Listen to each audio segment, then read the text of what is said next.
One of the many issues, if not the main issue, comic book fans have with DC Comics in particular is the continuity of the canon. More often than DC would like to admit, there's been large-scale reboots and history revisions such as Crisis on Infinite Earths in 1985, Zero Hour in 1994, Infinite Crisis in 2005, Flashpoint from 2011, and then there was Convergence, which led to Rebirth, and as of this date, the last of this kind of events, Dark Knight's Metal, and its immediate successor, Dark Knight's Death Metal. All of these initiatives drastically altered the universe's canon, each one a failed attempt to quote unquote fix the continuity. The constant revisions have resulted in multiple contradicting stories that don't align with each other, which defeats the entire purpose of the shared universe concept. This approach has alienated readers, lost depth of characters, and ultimately shows a lack of clear vision. As a publisher, DC has rarely committed to a single stable continuity for more than 10 years at a time since their first reboot in 1985. This has led to a sprawling mythology where readers sometimes feel that nothing matters because it can all be changed in the next major event down the line. Enter Mark Waid. According to his peers, Mark Waid is a walking encyclopedia when it comes to the publication history of the DC universe. Where others saw a tangled and convoluted universe, Waid saw an opportunity. An opportunity for what, you may ask? Well, what else? The opportunity to take all that knowledge and apply it by streamlining the history of the DC universe into one single thread. Introducing the new history of the DC universe by Mark Waid. In celebration of 90 years of DC Comics, superfan and writer Mark Waid turns back time to the very beginning of the DC universe in a 4-issue miniseries drawn by some of DC's greatest artists and told by the newest chronicler of time, Barry Allen, The Flash. In the first issue, Barry takes us from the very birth of the DC universe to the rise of the Justice Society, the golden age of heroes. Now, what I intend to cover in my series is not so much the tale of the universe according to Barry Allen, but rather the definitive timeline of the DC universe, its major events, and crucial players. And this is going to be based on the research of Mark Waid and Dave Wilgoss.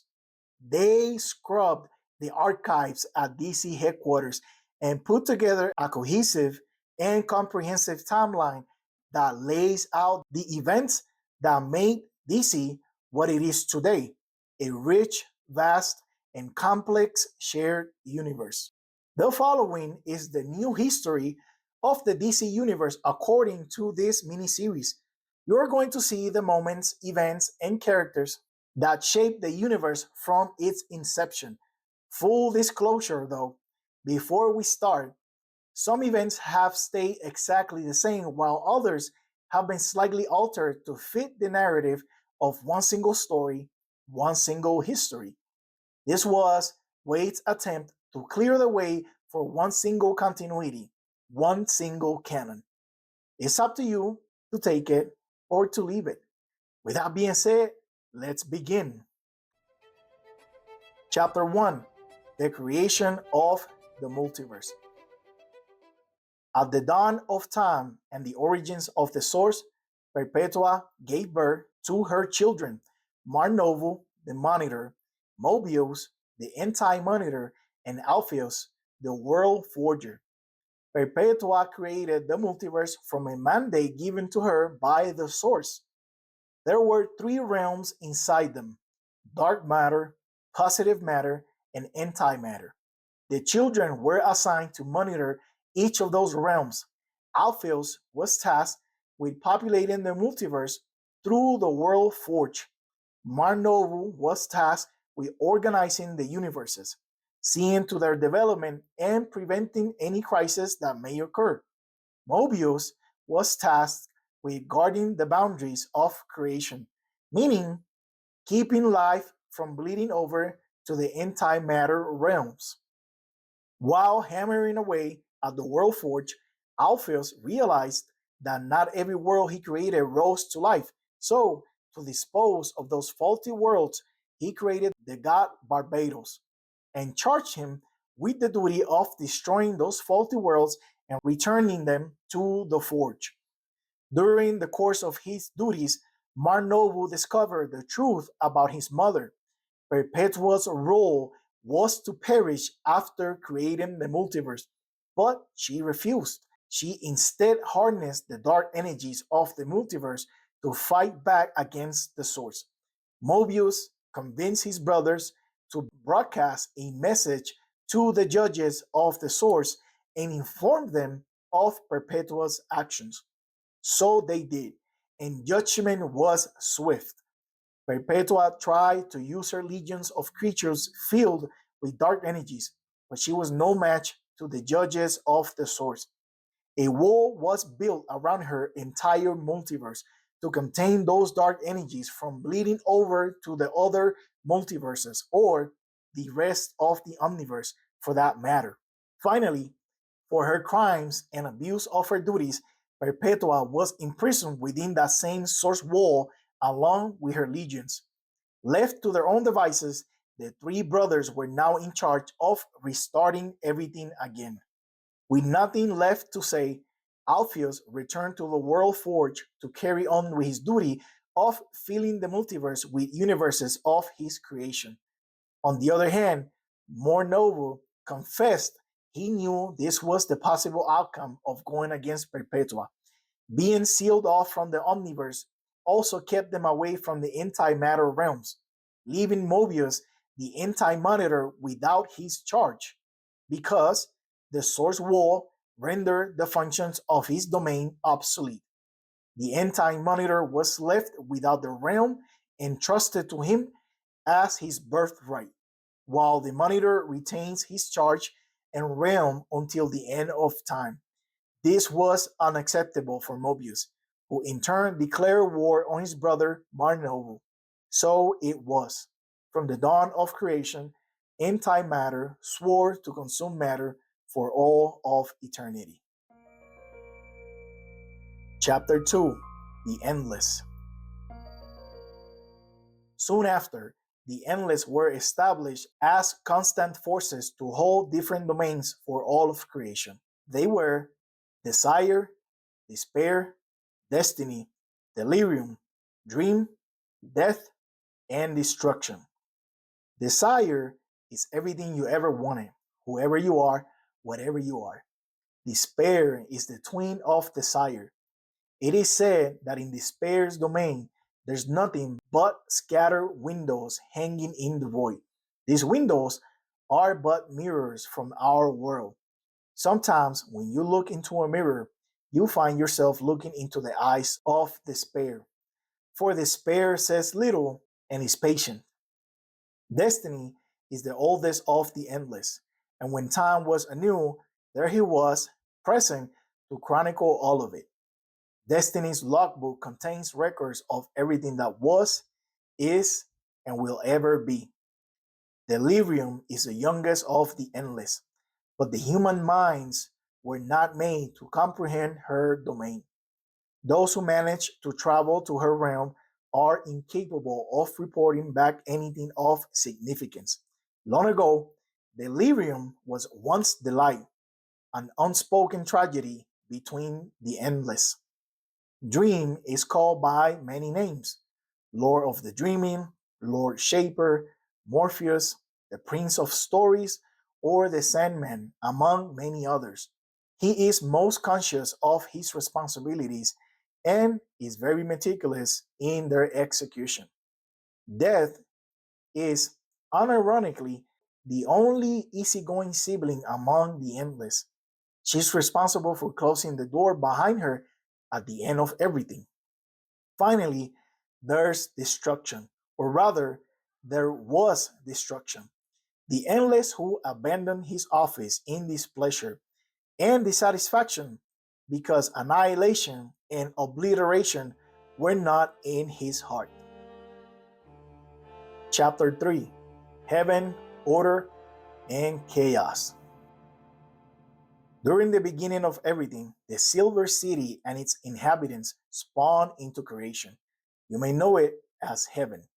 Just like in the Bible, there was a war that saw some of heaven's citizens fall like burning stars.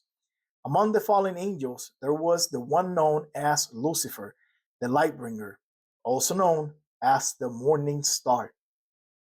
The aftermath of said war saw certain creatures rise, like the archangels Uriel, ruler of the worlds, Raphael, who oversees humanity, Michael, who is set over chaos, Sarakel, set over the spirits, Gabriel, lord of the cherubim and the seraphim, and Raguel, who's responsible for the vengeance of the Lord. From the beginning, there was an unending struggle between the forces of order and chaos throughout the multiverse. In due time, Nabu of the Lords of Order was exiled to Earth Prime. By creating two amulets to contain his knowledge and power, he secured his influence over this domain to continue his mission of bringing order to the universe. Many eons later, when Ken Nelson donned the helmet of Nabu, he became the first Dr. Fate, privy to the secrets of the universe. Chapter 4: The Guardians of the Universe. The Malthusians are visited by a being named Voltum, a human from the distant future of a parallel universe, also known as the First Lantern. Voltum teaches them about the power of the emotional spectrum, the essence of all sentient life broken down across 7 colors, each having an avatar: the green willpower of Ion, the yellow fear of Parallax, the red rage of the Butcher, the blue hope of Adara, the orange greed of Ophidian, the indigo passion of Proselyte, and the violet love of the Predator. Armed with the Master Power Ring that can harness the entire spectrum, Voltum is driven insane over time by the unregulated power, leaving the Malthusians no choice but to imprison him. In time, the Malthusians rename themselves the Guardians of the Universe. In order to create the Starheart, the sentient energy force that will eventually fill magical power rings, the Guardians defeated and bind the so-called Empire of Tears on the lifeless world of Ismail. It was there where years later the Green Lantern Abin Sur heard the prophecy of his own demise and the prophecy of the downfall of the entire Green Lantern Corps. The Malthusians were an advanced society, but far from perfect. One of their brilliant scientists went mad in the pursuit of knowledge. Krona, the mad scientist, created such powerful technology that allowed him to see as far back as the moment of all creation. By peeking back in time, Krona unlocked the antimatter universe that resided behind the source wall. The Malthusians passed harsh judgment on Krona for this violation of forbidden experiments. Immortality would prove a detrimental attribute for Krona, was reduced to disembodied energy, destined to circle harmlessly throughout the universe forever. Believing they were guilty of unleashing antimatter in the multiverse, the Malthusians decided to atone for their sins by protecting the universe with their guardians, the Manhunters. Unfortunately, the android army of Manhunters malfunctioned due to their lack of nuance, compassion, or empathy. So, they were replaced by the creation of the Green Lantern Corps. However much of an improvement, this caused a rift between the Malthusians, which in time became a civil war. The conflict divided their population into two groups. One stood on eliminating and destroying evil, and the other believed in restraint, containment, and rehabilitation if possible. The Civil War led to half the population to leave Oa for another dimension. The deserters changed, evolved, and eventually took the name of the controllers. As for the manhunters, they avoided complete extermination by barely and secretly surviving only to establish themselves later on beachheads on different planets, including planet Earth. Using Oa as the center point, the Guardians divide the universe into 3,600 sectors of equal size, each branching out from Oa and guarded by a Green Lantern. As a safeguard against the lanterns being corrupted by power, the Guardians imprison the avatar of fear, Parallax, within the central power battery, creating an impurity that leaves each ring powerless against objects in the yellow spectrum. It can only be overcome through significant willpower. While the Guardians were busy forging their Green Lantern Corps, the offshoot Malthusians, named the Controllers, created their own Guardians as well.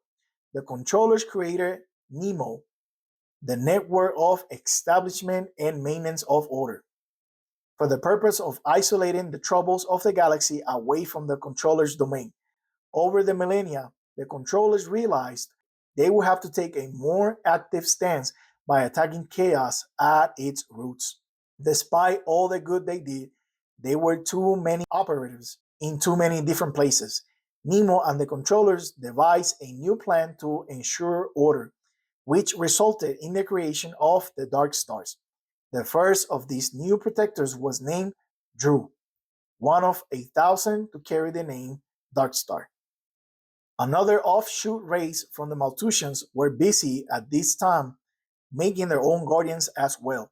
When the renegade scientist Krona performed a forbidden experiment that had terrible effects on the whole universe, the male Malthusians argued about how to deal with the situation. One group of Malthusians decided to dedicate their eternal existence to containing evil. They became the guardians of the universe. The females, however, saw no need to involve themselves, and since the Malthusians were immortal and had no longer need to reproduce, left their mates and became known as Samarans. The Samarans embraced emotions while the Guardians turned their back on them. Eventually, the Samarans created the Star Sapphire Corps. Chapter 5: Gods, Old and New. There came a time when the old gods died. The brave died with the cunning, the noble perished, locked in battle with unleashed evil. It was the last day for them. An ancient era was passing in fiery holocaust. The final moment came with the fatal release of indescribable power, which tore Orgrun, home of the old gods, asunder, split it into great halves, and filled the universe with the blinding dead flash of its destruction. In the end, there were two giant molten bodies, spinning slow and barren, clean of all that had been before, adrift in the fading sounds of cosmic thunder. Silence closed upon what had happened, a long, deep silence, wrapped in massive darkness. It was this way for an age. Then there was a new light. This was the fate of the old gods, extinction. The sole Orgrundian who refused to fight in the Great War and begged for peace was Gog, who was exiled into the multiverse, utterly isolated, an ex-deity made of nothing but regret and pain, and perhaps a bit of madness. In the aftermath of this cosmic destruction, the new gods were born, formless in image and aimless in deed. On each of their two worlds, their races had sprung from a survivor of the old. The living atoms of Baldur gave nobility and strength to one, and the shadow planet was saturated with the cunning and evil which was once a sorceress. For an age, these new gods pursued their own destinies until time of the great clash. Chapter 6: Demons from Hell. 8 billion years ago, the Demons 3 wreaked havoc on planet Earth, before being banished by beings known as the Timeless Ones. But before being banished, they created the red jar of Kalaitios, the green bell of Utul, and the silver wheel of Neorlath, and enchanted these items to hold their spirits while they waited to be free once again. Etrigan, son of Belial, is the first demon of hell with no memory of heaven, and therefore no desire to return. Etrigan quickly rises through the ranks of demonkind, and even the elder demons begin to fear him. Chapter 7: The Lost City of Atlantis. Long ago, there was a city of golden gates with mighty technology and sorcery at their disposal. This was known as the city of Atlantis, where its citizens lived in luxury and abundance, especially their leader Orin, who was not shy in his indulgence. Unfortunately, Orin made the mistake of sharing Atlantean resources with his neighbors who were not as civilized. Instead of showing gratitude and becoming worthy allies, they wanted what Atlantis had to offer. To stop these constant sieges, Orin ordered his people to create a dome around the city to protect it from invaders. Although Orin's vision was incredibly ambitious, the science, technology, and sorcery of Atlanteans made it possible. Little did they know this would be the beginning of the end of their civilization as they knew it. For a time, they enjoyed peace, and life was great in Atlantis. Orin threw festivities to celebrate the arrival of his son and heir, but the dark gods frowned upon the dome protecting the golden city. They prayed to their gods, but they were silent. The savage neighbors to the city came to the gates begging for asylum, for protection, but their answer was the same as the Atlanteans' answer from their gods: abandonment. Then, and only then, the gods acted in rage against Atlantis and sunk the golden city into the bottom of the oceans. Arian sacrifices his life to stop his insane mother, Magistra, from obtaining the 12 crystals of the zodiac. His soul energy spends the next several millennia in the Dark World, the dimension from which Atlantean magic flows. Chapter 8: Gemworld and Parliaments. A supernova seen by and affecting Earth's inhabitants most attuned to magic causes them to fear for their existence. They follow the woman known as Citrina through a portal to what would be known as Gemworld to begin their lives anew. Yggdrasil was the planet's first plant elemental and created the other two family members, Turu and Iyam. In truth, Yggdrasil grew from a seed planted by the Swamp Thing, the seed itself having been harvested from his body. In the process of traveling backwards through time, he had been given three seeds. The first that he planted millions of years ago became Yggdrasil. The Parliament of Trees took root in the Garden of Eden, and after some many years, Yggdrasil became known as the Tree of Life, while his companion Turu became known as the Tree of Knowledge. With time, other houses rose as well, like the Parliament of Stone, for one. Chapter 9: Mars Demise. Civilization on Ma'alekaandra, the world we know as Mars, reaches a scientific peak and expands to colonize the solar system and become an empire.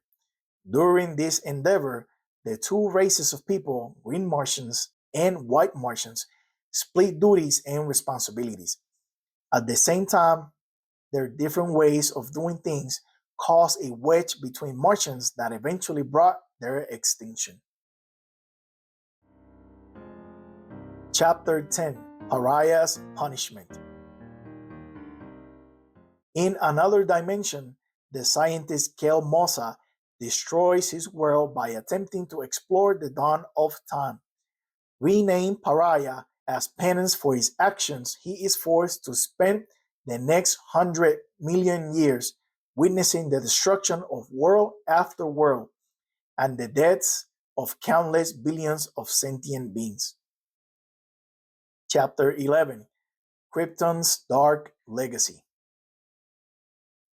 A horrific series of experiments in genetics and evolution on Krypton leads to the creation of an unstoppable destructive creature initially dubbed the Ultimate, but destined to be better known as Doomsday. Chapter 12: The First Hero. The progenitor of humanity starts walking the earth. The first Cro-Magnon boy was named Anthro. His position was chieftain of the bear tribe, much like his Neanderthal ancestors before him. He constantly struggled for survival in a harsh and unrelenting environment, but searched for better ways of life for his people. Despite being a great hunter, he taught mercy and compassion to the cruel and violent world around him.